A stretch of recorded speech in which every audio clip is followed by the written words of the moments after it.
Hi Pisces, this is Pisces Hub. Welcome to my channel. So for today's video, gagawa tayo ng daily reading for Pisces sa araw na ito. Okay, gamit ang ating tarot card.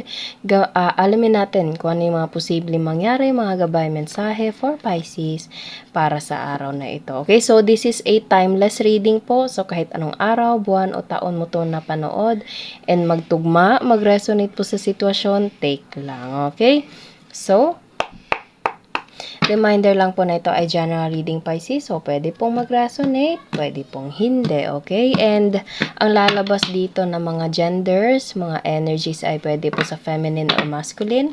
Babae, lalaki, LGBT man, si Pisces or mga taong nagdidil kay Pisces, take lang po, okay? And, again, this is a timeless reading. So, wala po tayong specific timeline. Basta mag-resonate, take lang. Okay? And by tomorrow, Pisces, June 1, gagawa tayo ng monthly reading for Pisces for the month of June. Okay? Or yung mga taong nanonood na nagdi-deal kay Pisces po, pwede din po sa inyo. Okay? So, abang-abang by tomorrow, June 1, 2024 for the month of June, monthly reading for Pisces. Okay?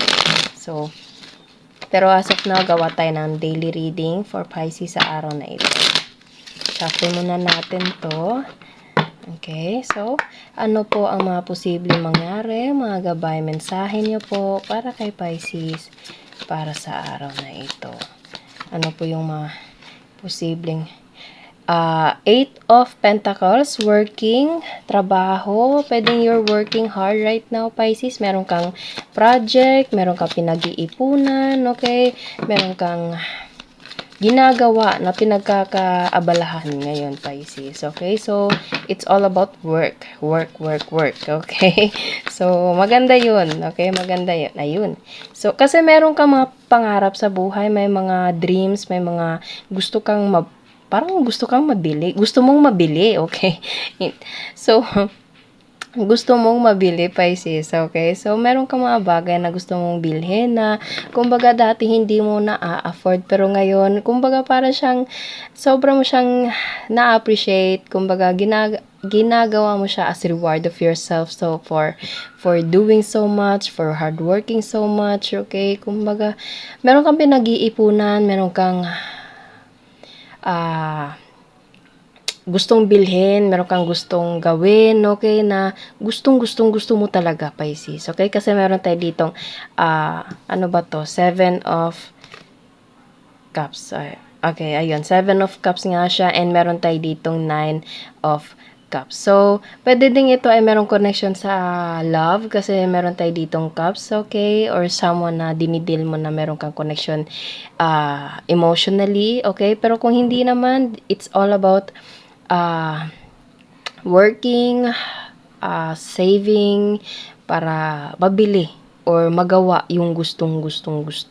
Okay? So, narinig ko din yung word na plan. So, pwedeng meron kang pinaplano, Pisces, and meron ka talagang gustong gawin. Gusto mo talagang isa katuparan to in God's perfect time, Pisces. Okay? And 9 of Swords. Okay, 9 of Cups and 9 of Swords. You are thinking so bad of this situation, of this, kung ano man tong, kumbaga, pinag-iisipan, pinagkakabisihan mo, Pisces. Okay, minsan parang kang parang nag-o-overthink ka na. Siguro sa deadline, parang kaya ko ba? Matatapos ko ba yung project na yun? Parang ginagawa mo lahat, pero at the same time, nagkaka-anxiety ka, Pisces, nag-o-overthink ka, okay? Pwedeng sa madaling araw, or before ka matulog, or sa kwarto mo mismo, na parang ginagawa mo lahat, pero natatakot ka na baka hindi mo magawa on time, okay? Baka hindi mo mapasa on time. Pwede pong ganun, okay? Pero,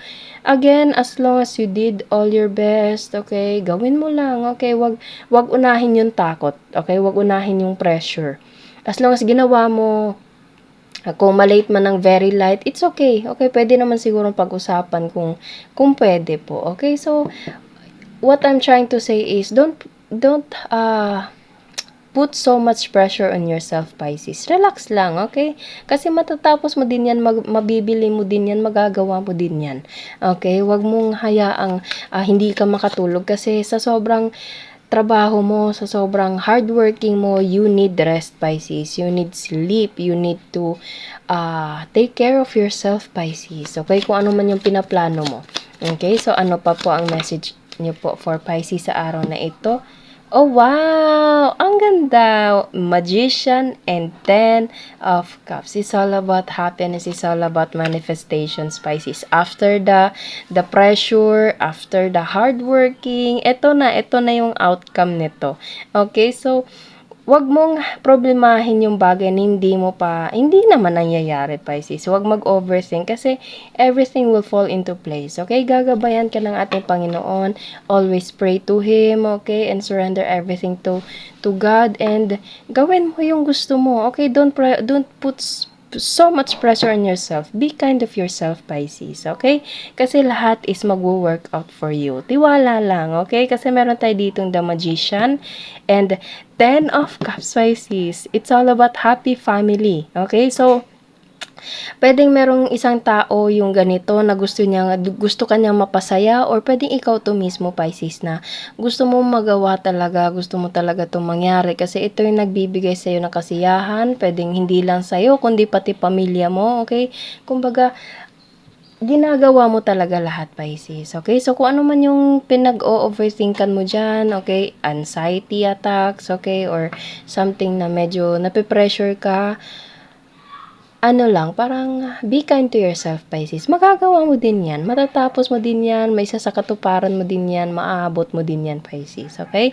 Just keep grinding. Just keep going. Just keep swimming, Pisces. And surrender everything to God. Kasi siya talaga yung gagabay sa'yo. Matatapos at matatapos, magagawa at magagawa. Maaabot mo yan, Pisces. Mangyayari itong 10 of Cups na nandito. Wow! 10 of Pentacles, Pisces, is all about ba't ko nasabi yung emotion? Pwedeng emotional, as I said kanina, pwedeng you're dealing with someone na mahal mo, pwedeng meron kang asawa, sariling pamilya, okay? Or pwedeng, basta merong involved na family, okay? So, kung ano man itong pinagtatabahuan mo ng sobra, Pisces, hindi lang to para sa'yo, kundi para sa pamilya mo, okay? So, kung saan ka man, sa lupalok ng mundo, Pisces, nasa Pilipinas ka man o nasa ibang bansa, be kind of yourself, Pisces, okay? And you did all your best, ginagawa mo lahat, and you are so much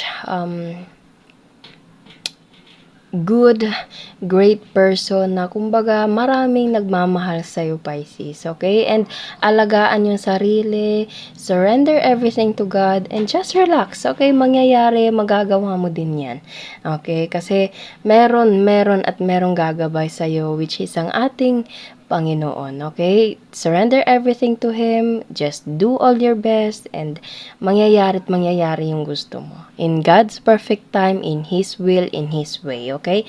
10 of Cups and 10 of Pentacles, Pisces, commitment, happiness, full of happiness, Pisces. 10 of Cups, full of happiness. Nakikita nyo, sobrang saya nila. And again, meron tayo ditong family. And nagkakasalo-salo sila, Pisces. Okay? So, masaya yung pamilya, masaya ka, nagagawa mo lahat, at magagawa mo, Pisces. Okay? Tiwala lang. Okay? So, yun po ang ating reading sa araw na ito. Naway nagustuhan niyo po. Huwag niyo po sanang kalimutan na mag-like at mag-subscribe po sa ating channel. And click the bell button para ma-notify po kayo sa next videos na i-upload natin. Okay? So, thank you, Pisces, and God bless!